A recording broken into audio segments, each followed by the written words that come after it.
Well, good evening. Let me actually start by asking, who has been to Estonia out of you? Very cool, quite a few hands, all right. To everybody else, I have news for you. You actually are in Estonia. This is Estonian territory right here, so welcome. Welcome to Estonia, all right.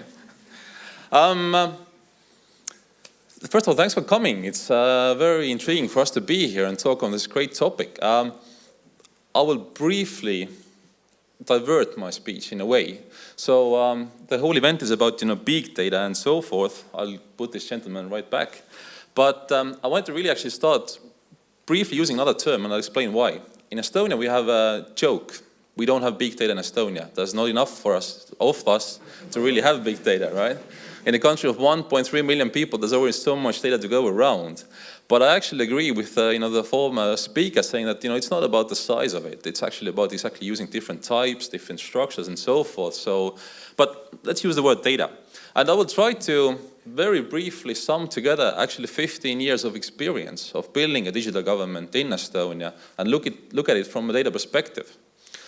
Our ambassador actually did a pretty good job on actually giving you already hints of what I will talk about. So, for example, she said taxes. I'll talk about taxes. The bottom line is, in Estonia, we've been building a digital government for a few reasons. One of them being that this is the way we see that we, as a government, can provide a much better service for our people, our residents, our companies. And we do keep building more because we see really that digital services allow them to lead a much more efficient and easy life. For example, yes, you see the guys in the sauna. We like to go to the sauna a lot. It's a cold country. But even if you're there, you can get your taxes done, right? Even if you're there, you can start a company and it will be up and running in the next few hours because we do use data a lot to make the services easy to use and comfortable and fast. With taxes, the trick is very simple. We actually don't ask you to submit your tax declarations as physical persons. We rather ask you to review them. So basically, we have the data in our hands through the year anyway, because as people are employed in companies, well, the companies pay the tax every month. So we know how much you made, how much tax you paid, and so forth. We don't ask you again. We just basically say, look, if it's tax day, you log in, you look, okay, these are my records, next, submit. Most people are done in 5 minutes, if they're slow, right? Most people actually, it's like 2 minute affair. They just go through, they're done, it's tax is done. No accountants, no tax advisors, no fees involved, right? Now the trick is that actually it could be even simpler, and I'll explain about that. I mean, actually it could be automated. So the next year or two, we would like to make it this way, that if it's tax day, we just send you a text and say, hey, based on our records, that's the outcome.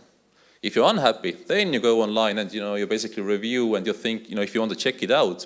But actually, why ask in the first place? But so far we do. Oh, the other thing, establishing a company. Our record is actually 18 minutes. So this 18 minutes was from the point when the person logged in our business portal online, and up to the point when the company was legally established. In 18 minutes, they were in business. They were able to bill other companies, to contracts, all the stuff. How is it possible to contract it, all that together? Is because, again, we reuse data.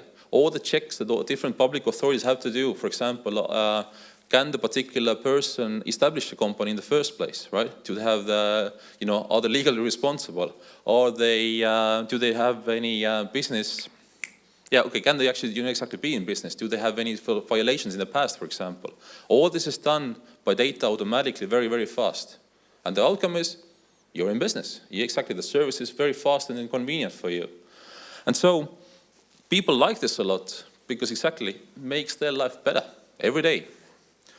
But in government, we like it too because we get the other part of it. So data and using data and offering digital services allows us to be very efficient in our operations.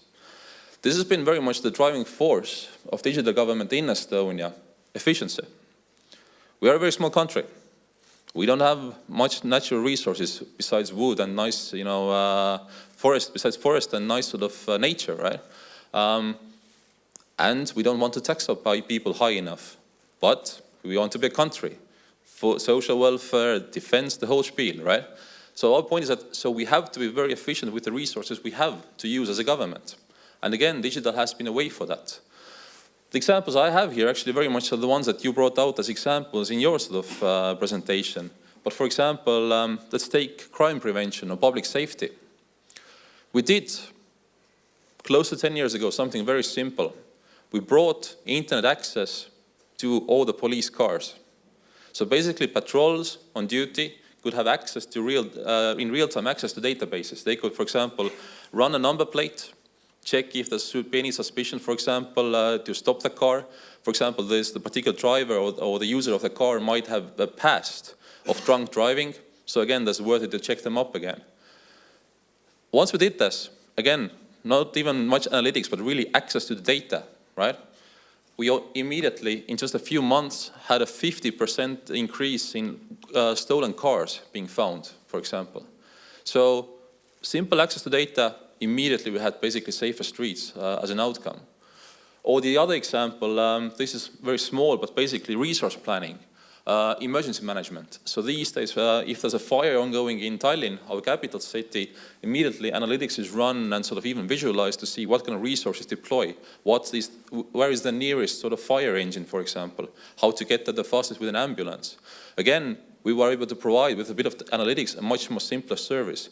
Instead of somebody at the end of the phone trying to do that all by heart, in the head, the machines tell us what is the best way to really effectively react. So, how to pull it off? So, I want to just basically emphasize, again, perhaps the things that my ambassador mentioned.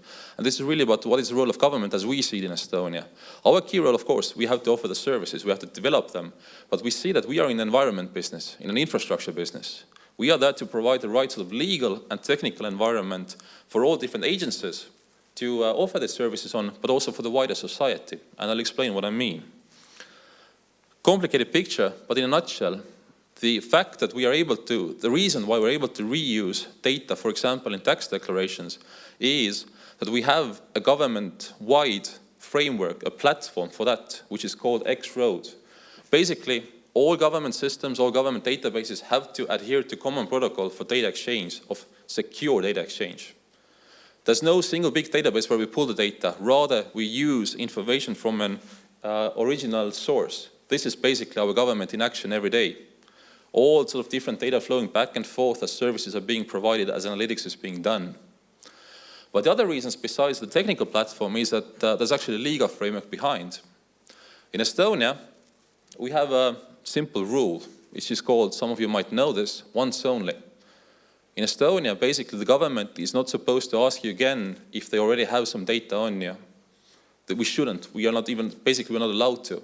If you told us something, we should reuse it from an initial source like that based on X-Road, and as a result, the service is simpler for you.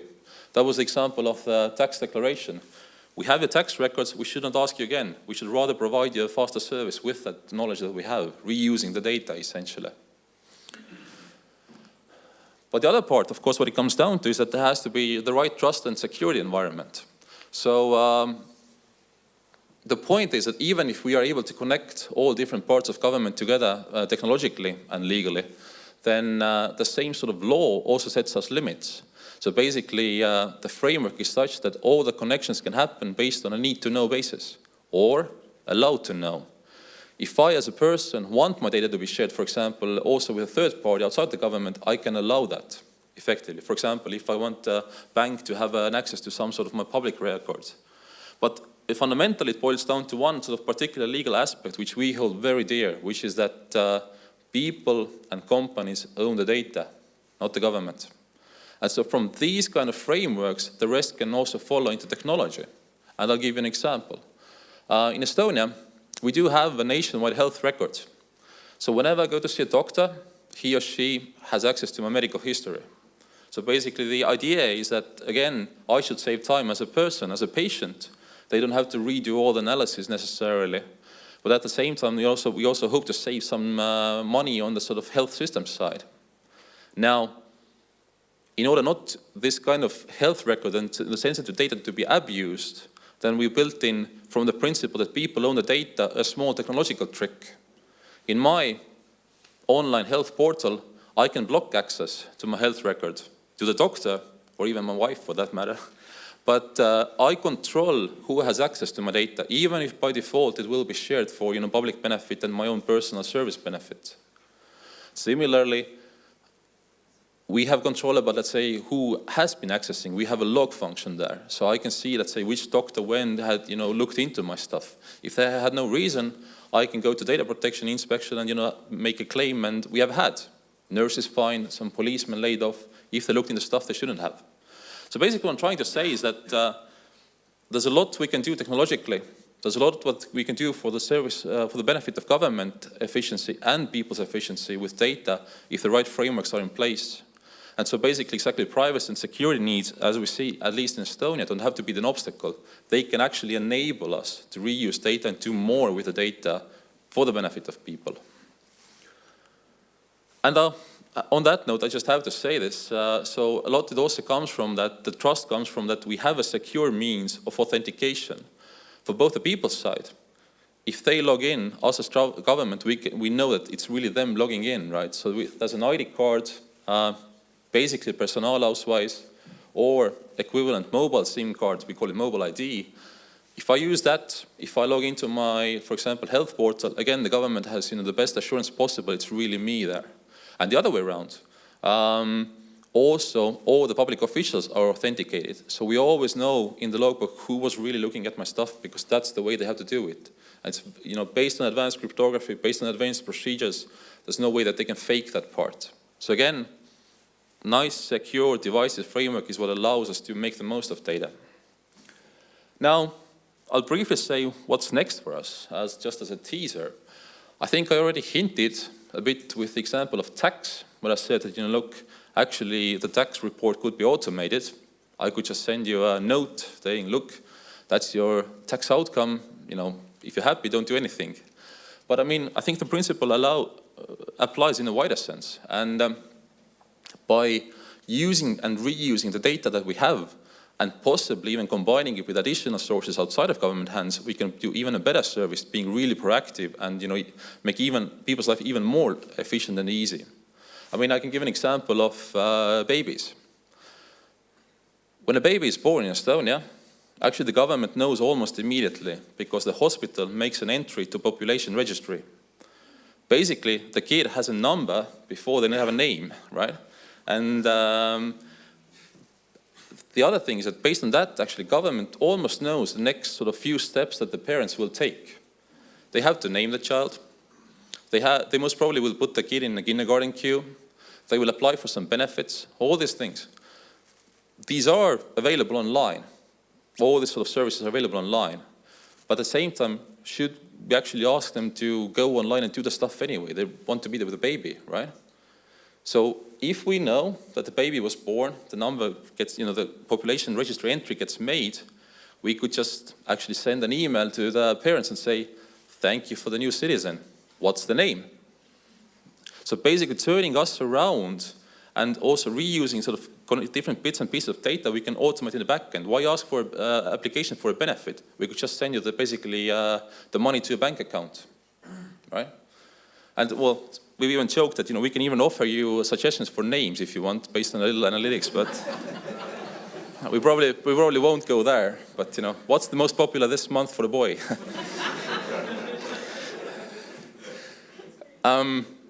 And so the whole idea is that exactly to make people's life even easier. And it doesn't, of course, just concern us as citizens or sort of regular people in that sense, but it could be also especially for entrepreneurs. We are currently developing a system based on a tax office that if companies just transact electronically, basically they just use an online banking, transfers back and forth, they don't transact with cash, let's put it this way. Even if it's cards, it's okay. Basically, their bank record is the financial bookkeeping. There's nothing more there is to that. So out of that, we could actually, if the company gives access to the tax authority to the bank record, you would not have to submit any more declarations or basically paperwork to the government ever again. We have the access, we can do the tax declarations for you, we can do actually annual reports for you, or the customs stuff, whatever. You would benefit from, again, much easier service. You don't need an accountant or an accounting team. As an SME, as a micro company, which many Estonian companies are, they love it, the idea, because again, it actually saves them, immediate money, gives them efficiency. And it doesn't have to stop at the government side. I mean, if we have this sort of platform in place, actually it could go even further. We could have real-time transactions, real-time money flowing back and forth between the companies, also B2B, right? And for that radical efficiency, companies, again, the whole economy actually saves much more. Is able to spend money and time in places where it leads to growth, not just accounting costs. And so basically, we see that digital could be very much a tool for growth in a wide sense by using data and allowing different data bits to be connected together like that between companies. And one more thing about the future, I won't stop long here, but I just also want to say that so far, all digital governments, all digital services usually have stopped at the borders. In Estonia, the same way. There's 80 kilometers between Finland and Estonia, between our capitals. But still, if companies go from one market to another, that's basically a lot of papers they have to carry around. Stuff that they don't do at home, by the way.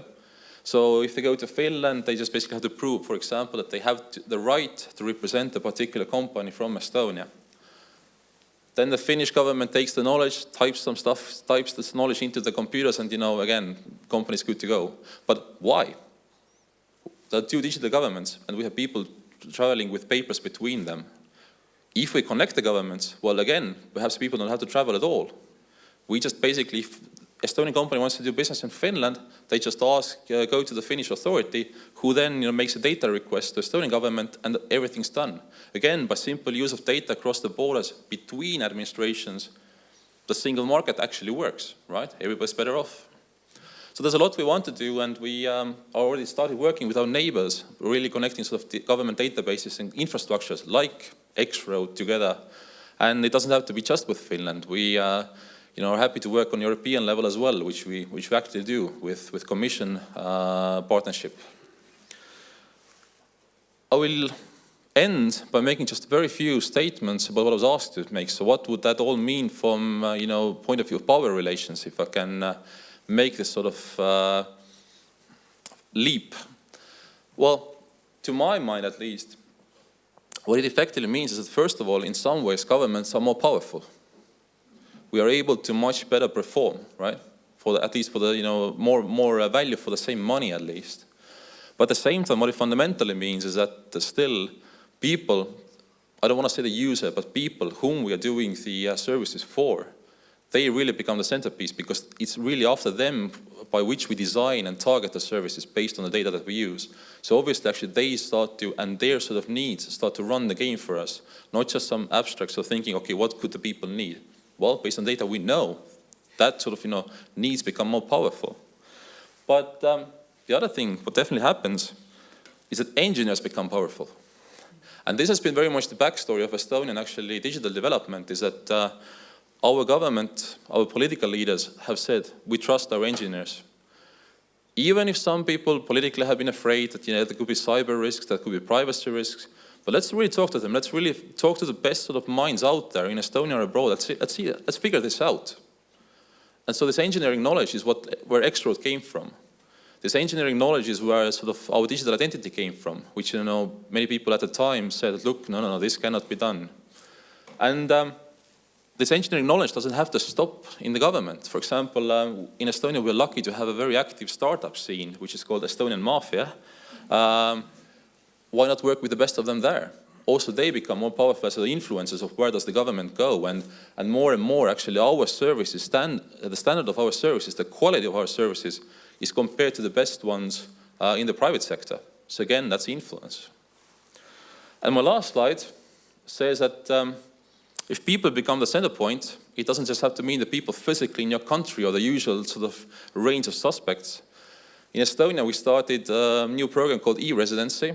It's been 1.5 years running, so we issued our digital identity to anyone in the world, really, who wants to use our nice, easy digital services. So the more and more we see other countries now wanting to join the wagon. So if that happens, it's not just your citizens who become powerful, actually your user base, wherever they are in the world. So taking this into political game and considerations is what I think what we'll be evolvingly seeing in different countries. So the population, though the populace, if you wish, becomes much more virtual in actual sense of the world. I will stop here. I would say that if you want to learn more, you're always welcome to visit us virtually or physically, and we welcome any questions and debate. Thank you.